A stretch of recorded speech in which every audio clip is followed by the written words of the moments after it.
Bismillahirrahmanirrahim. Assalamualaikum warahmatullahi wabarakatuh.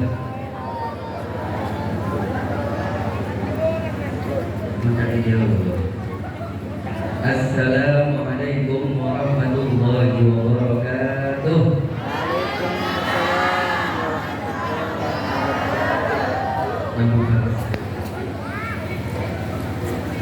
Wa idza ujitu bi tahiyyatin hayyu bi ahsana minha qawluha. Kemudian dari masalah belas kalawan belasan sifatnya gimana atau yang lebih baik. Tiga pertanyaan. Menurut kita Assalamualaikum warahmatullahi wabarakatuh yang lebih baik apa?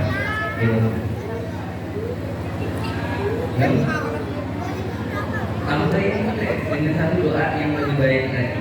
Dalam kita Waalaikumsalam warahmatullahi wabarakatuh waribuan sampai ya jangan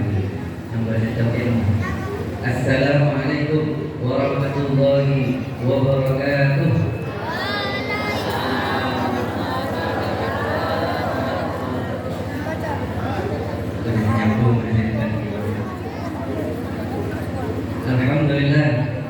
Alhamdulillah alladzi bi dzikrihi tatma'innul qulub فيقولها من مواطن الغفلة إلى نظرة عدم الغيوب.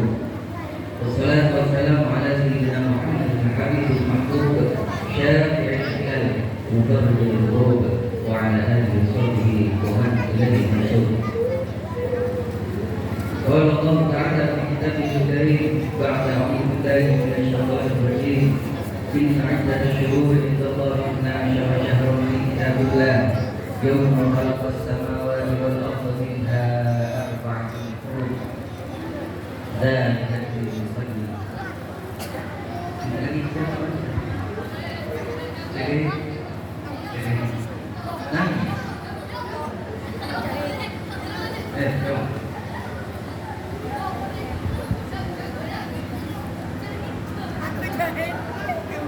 والصلاة والسلام على سيدنا محمد القائل إن الزمان قد استدار كهيئته يوم خلق الله السماوات والأرض. السنة 12 شهرا منها 4 حروف 3 متواليات ذو القعدة وذو الحجة والمحرم ورجب المضر الذي بين جمادى وشعبان. وعلى آله وصحبه وسلم في أفضل الأفعال ما دام المولى يتفضل على عبيده ومواليه وبعده.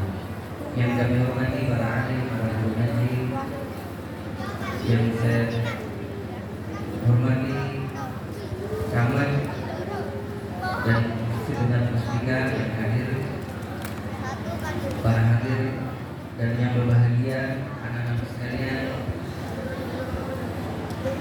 Mari kita bersyukur kepada Allah Subhanahu wa taala di malam yang ini kita ditakdirkan bisa kumpul bersama menunjukkan ifrah kita selalu surur di qalbi mukmin dan ini sedekah yang luar biasa, mengikhtiarkan untuk membahagiakan orang lain itu adalah sedekah.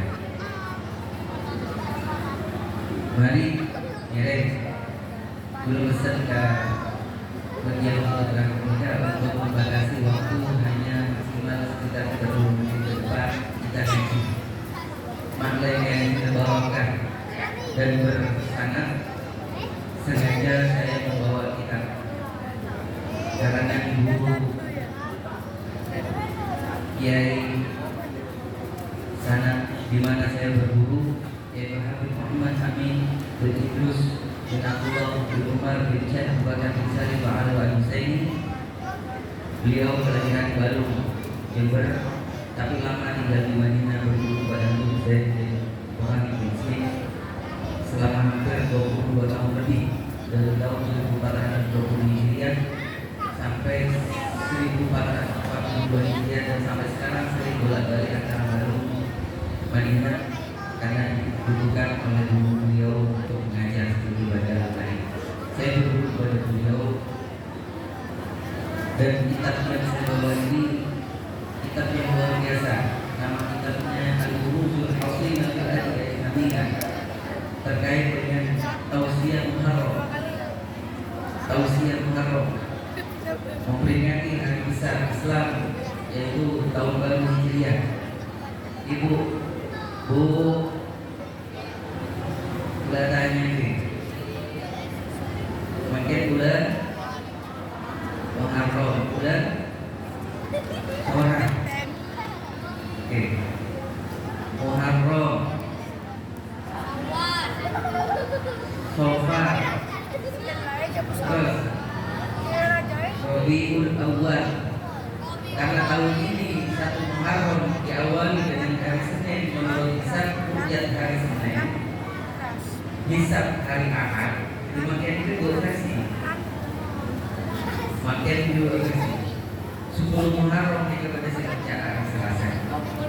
Berarti saya baca hari Rabu. 2 versi. Artinya ada hikmah ilahiyah. Tahun makan itu istimewa berarti. Kenapa istimewa? Insya Allah 12 Rabiul Awal yang kita masyhur dengan sebagai Yaumul Miladin Rasul, hari kelahiran Rasulullah SAW, 12 Rabiul Awal tahun gajah, Amul Fil tahun Min dari dunia,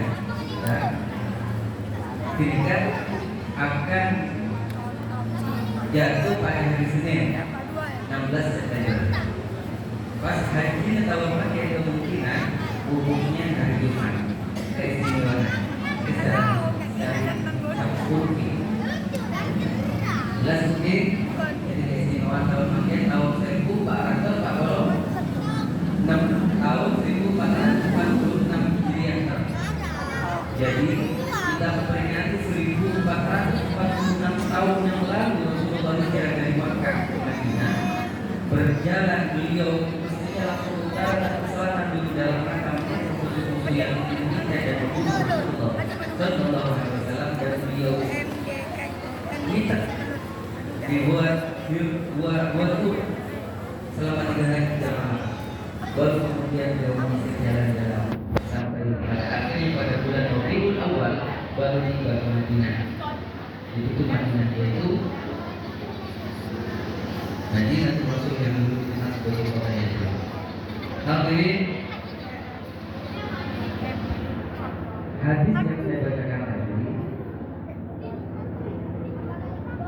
adalah menafsirkan surat At-Taubah ayat 36. Sesungguhnya bilangan tahun dalam setahun ada 12 bulan. Minha arba'atun hurum, di antara 12 bulan itu ada 4 bulan yang diistimewakan. Rasulullah menafsirkan ayat ini salah satu kawaliyah 3 bulan berturut-turut, Dzulqa'dah, Dzulhijjah, wa Muharram. Kita berarti ada di bulan haram, bulan suci. Terakhir di 3 bulan berturut-turut, bulan ke-11, bulan ke-12 dan bulan pertama tahun Hijriah. Wa Rajabatullah, dan bulan Rajab yang sendirian terpisah dari bulan yang lain. Baik ada Sya'ban. Hadirin, di kitab ini diterangkan ada 12 amalan sunnah singkat padat ingin saya terangkan pada malam ini yang disunnahkan kepada kita semua selaku umat Nabi Muhammad SAW untuk melakukan. Ada 12. Ada berapa? 12. Yang 2 sahih bersanad langsung diriwayatkan dan diperintahkan oleh Rasulullah SAW. Al-amru lillahi, perintah menunjukkan kepada kewajiban.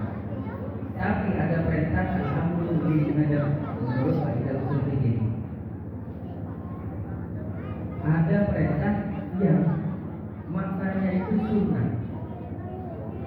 Contoh, Rasulullah SAW memerintahkan para sahabat, mari kita berpuasa tahun depan, tahun yang akan datang tanggal 9 dan tanggal 10 Muharram. Agar membedakan dari kebiasaan orang Yahudi berpuasa pada Asyura hanya tanggal 10 Muharram. Yang pertama, sunnah singkat ini berdasarkan hadis An Syu'bah bin Abdul Zubair bin Jabir radhiyallahu anhu qala sami'tu Rasulullah sallallahu alaihi wasallam yaqul, jika penting tak bapak saya surat itu mobilan.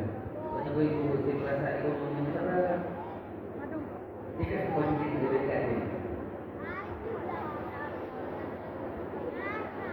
Riwayat Syukur bin Abi Sudair dijadi sahih Rasulullah SAW. Aku mendengar Rasulullah SAW bersabda, "Man wasa'a yadi fi yawmi Ashura, wasa'a Allahu 'alaihi fi sanati kulliha."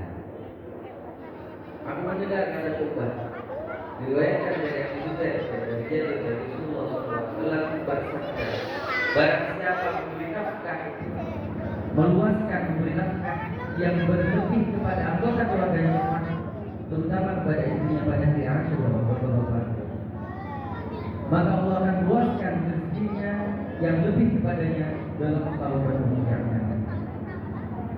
Bapak, demikian rezeki kita luas. Dia sedang mengambil belajar keluarga ini. Kita 100, 2 kali lipat 200. Itu tadi tema dari kata ya Pak, tidak kalau lena pengajian kemarin sore sama lagi nomor itu kali Rasulullah dan suami. Kalau kita ingin diluaskan rezekinya, belanja nafkah kepada istri dan anak lebihkan dari biasanya, terutama pada hari Senin. Paham Pak? Siapkan lagi. Ibu siap lagi. Siap. Lagi. Kalau ingin rezekinya kita itu diluaskan rezekinya, maka kita harus pancing dengan luaskan apa yang firman tahun, apa yang diwajibkan kepada kita. Sesungguhnya memberi nafkah kepada istri itu pahalanya bisa lebih besar daripada sedekah pada orang lain. Karena hukum sedekah di luar zakat itu sunnah, melakukan memberikan nafkah kepada istri di bawah tanggungan kita hukumnya wajib. Melakukan yang wajib lebih utama daripada yang sunnah. Jika ada ini. Oke. Nomor 2, kantor. Berpuasa sunnah pada hari Asyura. Tidak konsisten, tapi bisa kita bayarkan di hari besok. Besok hari Kamis yang bisa niat apa Asyura, niat puasa Senin Kamis, bahkan bisa niat double mendekati ayyamul bid. Dengan catatan mohon bisa lebihkan dari 1 hari, bisa Kamis Rabu, misalkan tadi berpuasa, atau Kamis Jumat, atau Kamis Sabtu dengan niat puasa dahulu, dilebihkan. Bagaimana dikatakan oleh Rasulullah SAW, sunnah berpuasa Yaum Asyura ditambahkan sehari sebelumnya atau sehari setelahnya. Kita nomor 2, puasa sunnah. Kemudian di tabungan puasa wajib, utamakan membayarkan wajibnya, tapi tidak melakukan di hari yang utama, itu ganjarannya juga berlipat ganda. Siap? Ya. Allah. Nomor 2 apa? Rasa sun. Nomor 3, memotong kuku semata-mata karena mengikuti sunnah Rasulullah SAW. Rasulullah bersabda, "Usulullah kirakum kaina syaitan yajrima bainal lahmi wal potonglah kuku kalian, sungguhnya setan itu berada di antara daging dan kuku di bawahnya. Kemudian kuku belajar itu di bawahnya sering dibuat rumahnya setan. Dan setan yang menempati di situ bisa lebih banyak sekali.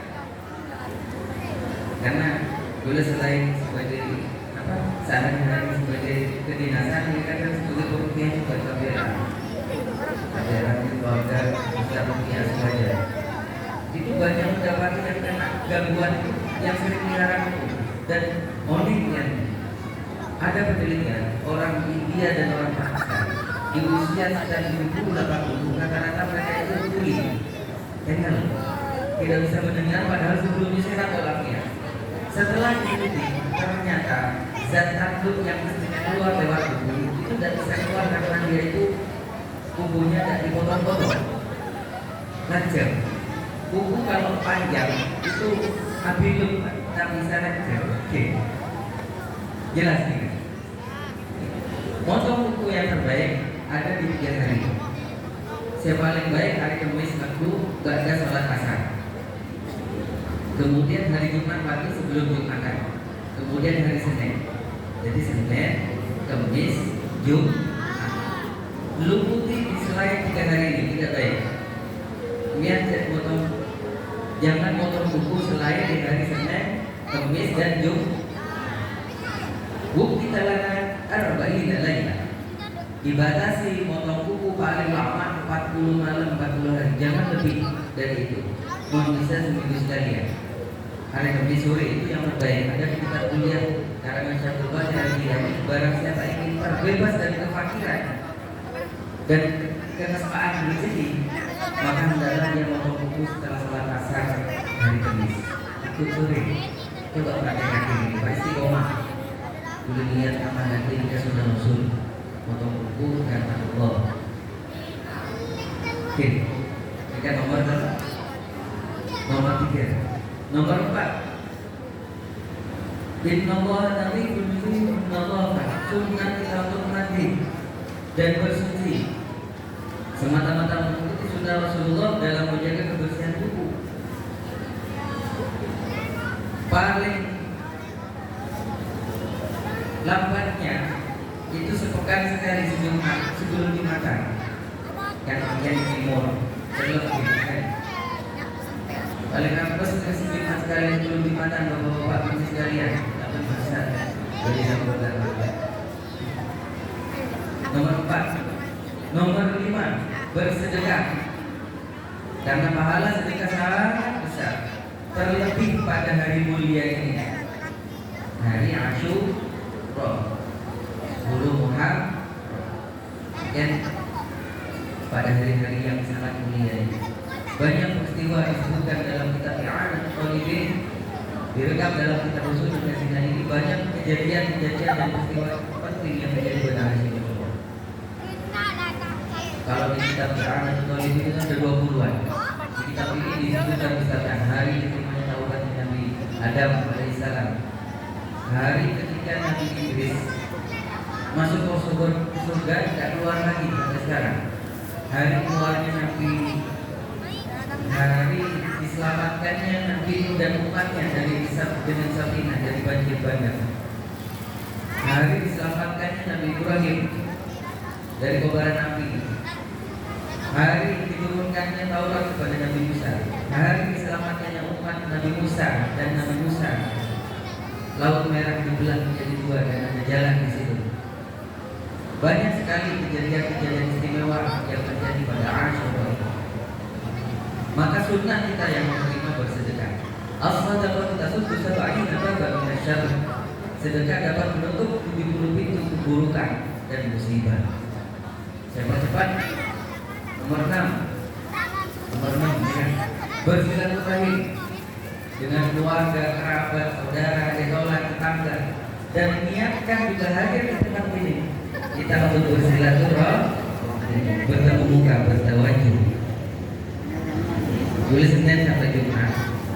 Sering kan makin kan Pak Camat, PLT, kepala Dogo juga PLT, sebulan PLT juga pegawai ilahi ta'ala, pegawai sementara yang berseminat kepala kawasan Jambi karena Jambi ada umbo semua, ada umbo pensiun.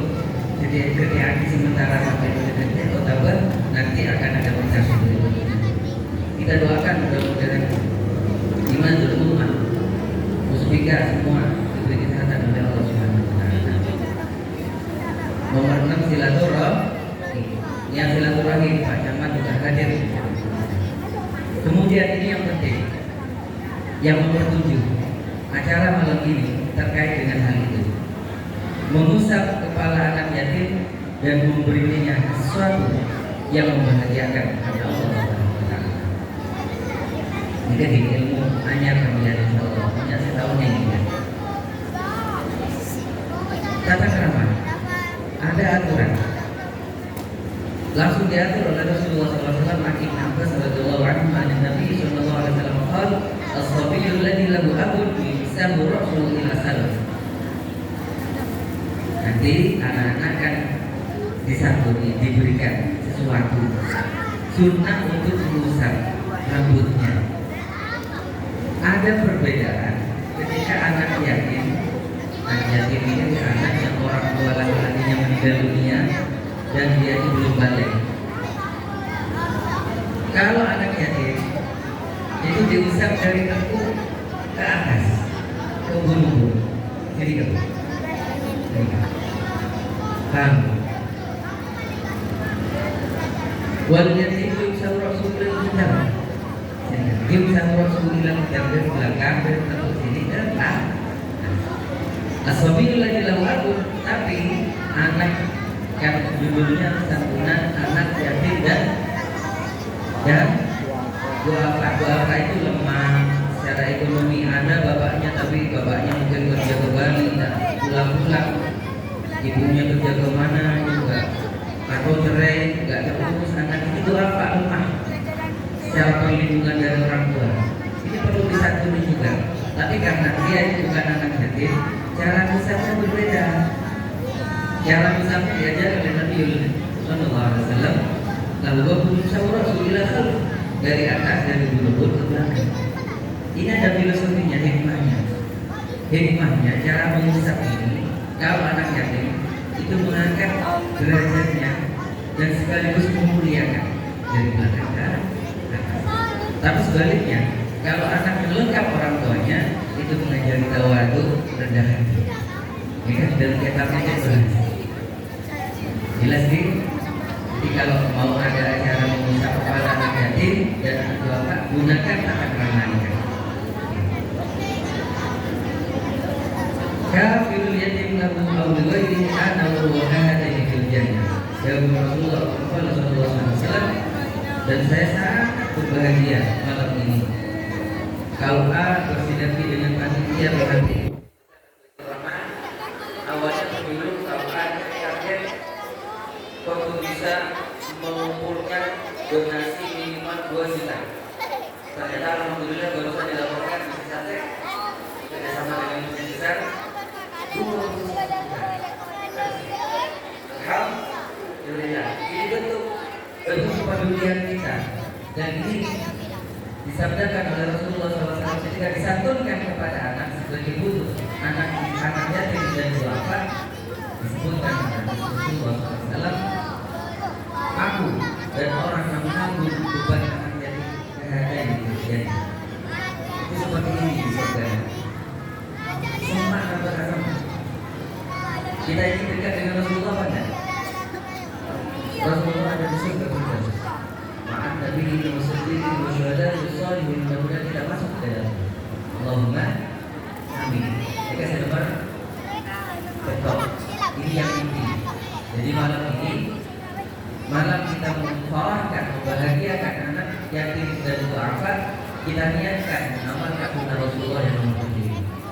Singkat nomor 8, 9, 10, 11, 12.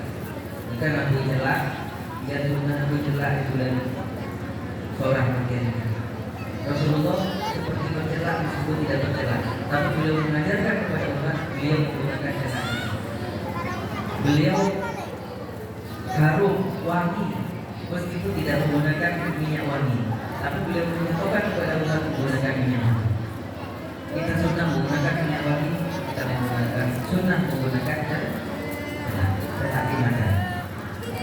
Kemudian ziarah orang alim, mata-mata karena Allah, untuk aliman, atau muta'aliman, atau mustami'an, atau muhibban, boleh karena sama. Jadikan silaturahim kepada orang alim atau orang yang belajar, anak-anak didik kita, atau yang mendengarkan pengajian, atau pencinta, jangan jadi orang yang lain. Kemudian memperbanyak sholat sunnah. Kemudian memperbanyak ngaji Quran. Dan bisa ngaji 30 juz, ngaji kulhu. Di kitab ini disebutkan ada yang namanya Atiqah Subura. Atiqah Subura itu membaca surat kulhu 1000 kali, niat bersyukur sahunana, nembus dirinya dari neraka. Dan yang terakhir menjadi orang fasik karena semata-mata mencari ridho Allah Subhanahu wa taala. pas insyaallah turun. Mudah-mudahan jadi tambahan ilmu barokah manfaat bagi kita. Subhanallahumma